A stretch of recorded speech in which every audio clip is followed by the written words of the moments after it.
Hello students, I am Dhane Seema. तुम्ही सगळ्यांनी comment केलं म्हणून मी आज तुमच्यासाठी 90% टू 95% मार्क्स पाडण्यासाठी अभ्यास कसा करायचा याच्यावरती व्हिडिओ बनवत आहे. How to study 10th and 12th board exam. आपल्याला इयत्ता 10वीच्या विद्यार्थ्यांना टेक्स्टबुक अवेलेबल आहे, परंतु 12वीच्या विद्यार्थ्यांना न्यू सिलेबस असल्यामुळे अनेक अडचणी येत आहेत. त्यासाठी मी तुम्हाला सांगते, डोंट डिपेंड ऑन एनीवन. दुसऱ्यावरती अवलंबून राहू नका. आपल्याकडे जे काही स्टडी मटेरियल असेल त्याच्याशी प्रामाणिक राहा. आपल्याला बोर्डने ई बुकच्या माध्यमातून पुस्तक मोबाईलमध्ये अवेलेबल आहेत. शाळा कॉलेजमध्ये कसं आपण एखादा लेसन झाल्यावर त्यावरती शिक्षक सांगतात हा लेसन वाचून या, हे ऍक्टिव्हिटी सोडवा इत्यादी. पण यूट्यूबवरती मोबाईलवरती आपल्याला काही मर्यादा येतात. तुम्हाला रोजच्या रोज व्हिडिओज येतात, शिक्षक खूप व्हिडिओ सेंड करतात, पण तुम्ही ते कितपत पाहता, कितपत अभ्यास करता हे आम्हाला कळत नाही. आता आपल्याला खूप वेळ आहे. आपले शाळा कॉलेज केव्हा सुरू होणार आहेत हे आपल्याला माहित नाही. तरी पण आपण आपल्या अभ्यासाचं नियोजन केलं पाहिजे. आपण आपल्या अभ्यासाचं नियोजन केलं पाहिजे. Don't depend on anyone. अभ्यासाचं नियोजन करण्यासाठी मी काही तुम्हाला टिप्स सांगणार आहे. त्या टिप्स तुम्ही लक्षात ठेवायच्या आहेत. फर्स्ट पॉइंट आहे सिलेबस प्रिंटआउट. सिलेबस प्रिंटआउट हे आपल्याजवळ असलं पाहिजे, कारण सिलेबस प्रिंटआउट आपल्याजवळ असल्यामुळे बोर्डचा क्वेश्चन पेपर मध्ये syllabus line to line follow केला जातो. मग आपल्या लक्षात येतं की मी हा पॉइंट केलेला नाही किंवा शिक्षकांनी शिकवलेला नाही. त्यासाठी don't depend on anyone. Syllabus मधील एखादा चॅप्टर कंप्लीट झाला की त्याला अंडरलाईन करा. आपल्याला खूप बरं वाटेल, फील होईल की मला हा सिलेबस, हा पॉइंट समजलेला आहे. सिलेबस प्रिंटआउट आपल्याजवळ असलं की आपल्याला सिलेबस लक्षात येणं हे फार गरजेचं आहे. नेक्स्ट पॉइंट असेल महत्वाचा, टेक्स्टबुक फॉलो करा. टेक्स्टबुक फॉलो केलंच पाहिजे. सिलेबस आपोआप कंप्लीट होणार आहे, तो राहणार नाही. शिक्षक सिलेबस हा कंप्लीट करतच असतो. बऱ्याच विद्यार्थ्यांजवळ टेक्स्टबुकच नसतो, त्यामुळे सिलेबस काय आहे ते कळत नाही. विशेषतः लँग्वेजचं टेक्स्टबुक कंपल्सरी फॉलो केलं पाहिजे. टेक्स्टबुक असेल तर आपल्याला प्रत्येक पॉइंट ना पॉइंट लक्षात येतो. पॉइंट तो शिकवलेला आहे किंवा समजलेला नाही तर तो लगेच आपल्याला लक्षात येतो. Next, goal setting. Goal setting is very important through out the year. Goal setting आपण ऑक्टोबर मध्ये सेट करतो, त्याला खूप उशीर झालेला असतो. त्यासाठी आत्ताच गोल सेट करा. नुसतं गोल सेट करून उपयोग नाही, तर आपलं गोल स्मार्ट असलं पाहिजे. नुसतं गोल असून उपयोग नाही, तर आपलं गोल हे स्मार्ट असलं पाहिजे. मंथली गोल, वीकली गोल, डेली गोल. मंथली गोल असते आपलं. स्टडीच्या बाबतीत आपलं गोल चाललेलं आहे. अभ्यासाचं गोल असलं पाहिजे. मंथली गोल असलं की आपण काय म्हणतो की नेक्स्ट वीक मध्ये मी अभ्यास करेन, थर्ड वीक मध्ये अभ्यास करेन, असं फर्स्ट वीक जातो, सेकंड वीक जातो.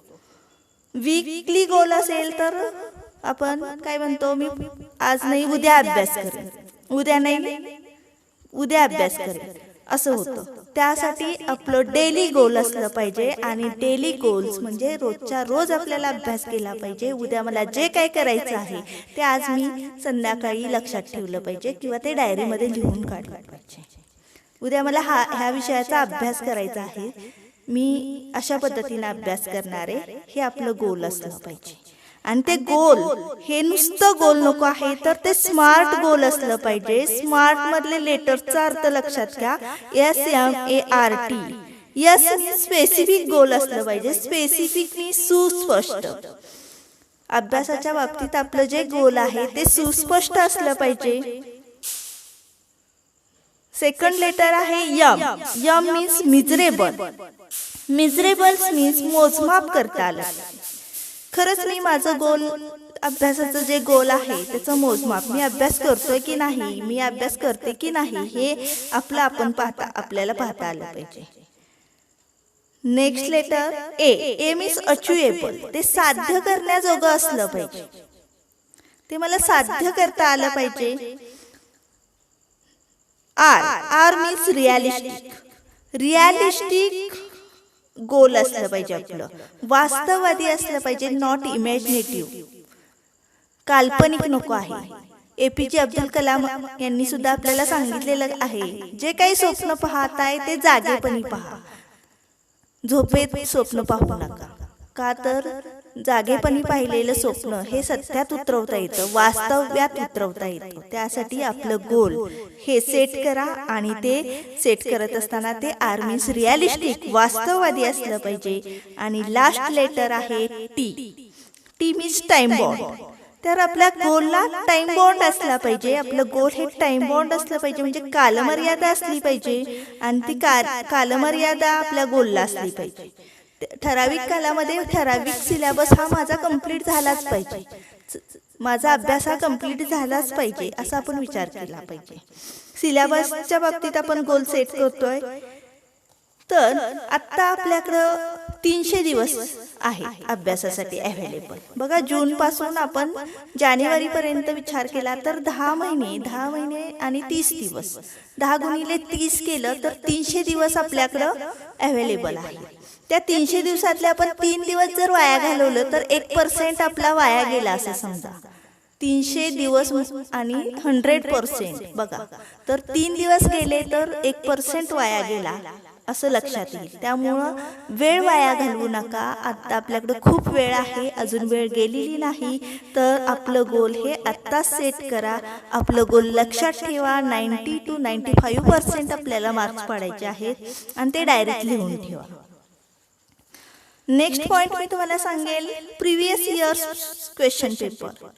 Very important previous years board question paper आत्ताच कलेक्ट करून ठेवा. 10वीच्या विद्यार्थ्यांना प्रिव्हियस इयरचे क्वेश्चन पेपर कलेक्ट करून ठेवता येतील, परंतु 12वीच्या विद्यार्थ्यांना नवीन सिलेबस असल्यामुळं क्वेश्चन पेपर अवेलेबल नसतील. तरी सुद्धा काही अडचण नाही. आपल्याकडे जो काही क्वेश्चन पेपर फॉर्मॅट आहे त्यानुसार आपण आपल्या स्वतःचा आयडियल क्वेश्चन सेट तयार करू शकतो. कसं, तर जो काही आपला सिलेबस मधला पॉइंट असेल किंवा जो लेसन असेल, जो चॅप्टर असेल, तो कंप्लीट झाल्यानंतर एखादी ऍक्टिव्हिटी घ्यायची आणि ती क्वेश्चन पेपरमध्ये सेट करायची आणि आपण आपली आयडियल क्वेश्चन स्वतःचा क्वेश्चन पेपर सुद्धा सेट करू शकतो. कधी करू शकतो आपण स्वतःचा आयडियल क्वेश्चन पेपर? तर आपण प्रामाणिकपणे झालेला चॅप्टरचा, झालेल्या लेसनचा प्रामाणिकपणे अभ्यास करत असो आणि आपल्याला क्वेश्चन पेपर फॉर्मॅट हा समजलेला असेल तर आपण तो क्वेश्चन पेपर सेट करू शकतो. आणि क्वेश्चन पेपर 10वीच्या विद्यार्थ्यांना मी असं सांगेन की प्रिव्हियस इयरचे क्वेश्चन पेपर सेट केलेले असतात, तर ते आत्ताच करा. तुम्ही कधी बघता ते प्रिव्हियस इयर्स क्वेश्चन पेपर? तर ऑक्टोबर-नोव्हेंबरमध्ये बघता. तर ऑक्टोबर-नोव्हेंबरमध्ये फार उशीर झालेला असतो. तर तुम्ही आत्तापासून ते क्वेश्चन पेपर्स फॉलो करा की कोणता क्वेश्चन्स कोणत्या क्वेश्चन नंबरमध्ये आलेला आहे, कोणत्या चॅप्टर मधला क्वेश्चन कोणत्या क्वेश्चन मध्ये आलेला आहे, शॉर्ट क्वेश्चन आहे का लॉंग क्वेश्चन आहे हे बघा. किंवा काय होतं की बोर्ड क्वेश्चन पेपर मध्ये एक गोष्ट कॉमन असते, लिमिटेड क्वेश्चन्स असतात, सिमिलर क्वेश्चन्स असतात आणि ते बऱ्याच वेळा रिपीट झालेले असतात. त्यामुळे क्वेश्चन पेपर फॉलो करणं फार गरजेचं आहे. क्वेश्चन पेपर जर फॉर्मॅट लक्षात आला तर आपला 10% अभ्यास तिथंच झाला असं मी म्हणेन.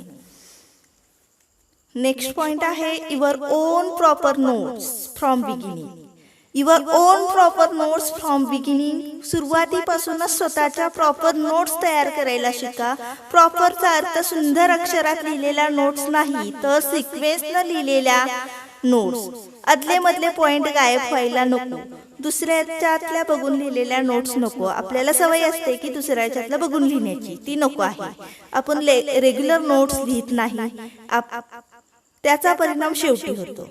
आपण प्रत्येकाला नोट्स मागत सुटतो आणि डॉंकी वर्क करतो. डॉंकी वर्क नको आहे. आणि दुसऱ्याच्या नोट्स मिळाल्या तरी आपण स्वतःच्या नोट्स वाचून जेवढं आपल्याला गुड फील होतं तेवढं दुसऱ्याच्या नोट्स मधून होत नाही.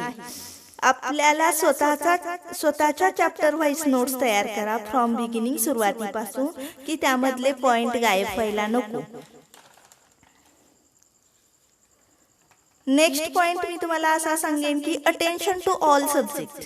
बऱ्याच वेळा सायन्स विद्यार्थी काय करतात तर PCMB वर लक्ष ठेवतात आणि कंपल्सरी सब्जेक्ट असतात, फॉर एक्झाम्पल मराठी, इंग्लिश ह्याकडे दुर्लक्ष करतात आणि तिथं त्यांचं स्कोरिंग कमी येतं. इथं स्कोरिंगसाठी मराठी, इंग्रजी हे विषय सुद्धा तितकेच महत्त्वाचे आहेत की तुमचं स्कोरिंग वाढवायला मदत करणार आहे. त्यासाठी अटेन्शन टू ऑल सब्जेक्ट, प्रत्येक सब्जेक्टवरती लक्ष द्या, प्रत्येक सब्जेक्टचा अभ्यास करा.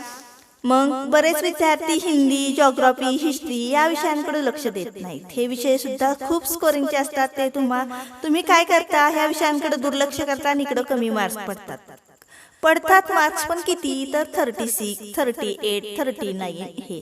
तर हे मार्क्स आपल्याला नको आहे. इथं आपलं स्कोरिंग डाऊन होतं. त्यासाठी अटेन्शन टू ऑल सब्जेक्ट, प्रत्येक विषयावरती लक्ष केंद्रित करा. नेक्स्ट पॉइंट आहे रेग्युलर रिव्हिजन. आठवड्यातून एकदा तरी तुम्ही अभ्यास केलेल्या पॉइंटची रिव्हिजन केली पाहिजे.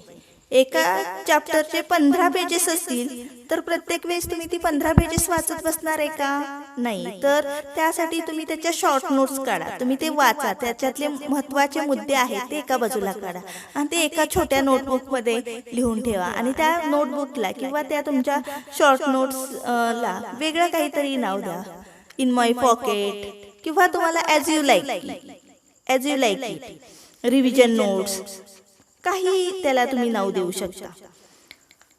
तर रिव्हिजन नोट्सचा काय उपयोग होईल तर तुम्ही ते पुन्हा वाचताना तेवढ्याच रिव्हिजन नोट्स वाचल्या की ते प्रत्येक वेळेस तुम्हाला मोठ्या नोट्स वाचायची गरज नाही. आणि last point, it is very important, build a positive attitude. आपली विचार करण्याची पद्धत नेहमी सकारात्मक ठेवा. उदाहरणार्थ मी चांगले मार्क्स मिळवणारच, भावना मनात मिळवणारच. नकारात्मक भावना मनात ठेवू नका, कारण नकारात्मक भावना नैराश्याचं स्थान मिळवते व आयुष्य उद्ध्वस्त करते. Receive help. आणि जो आपल्याला विषय समजला नसेल किंवा अडचण असेल त्याबाबत मित्रांशी, शिक्षकांशी किंवा पालकांची मदत घ्या. जी समस्या असेल तिथे लगेच उत्तर मिळवलेले कधीही चांगले असते. हा व्हिडिओ तुम्हाला कसा वाटला कमेंट करा, लाईक करा, शेअर करा. थँक्यू.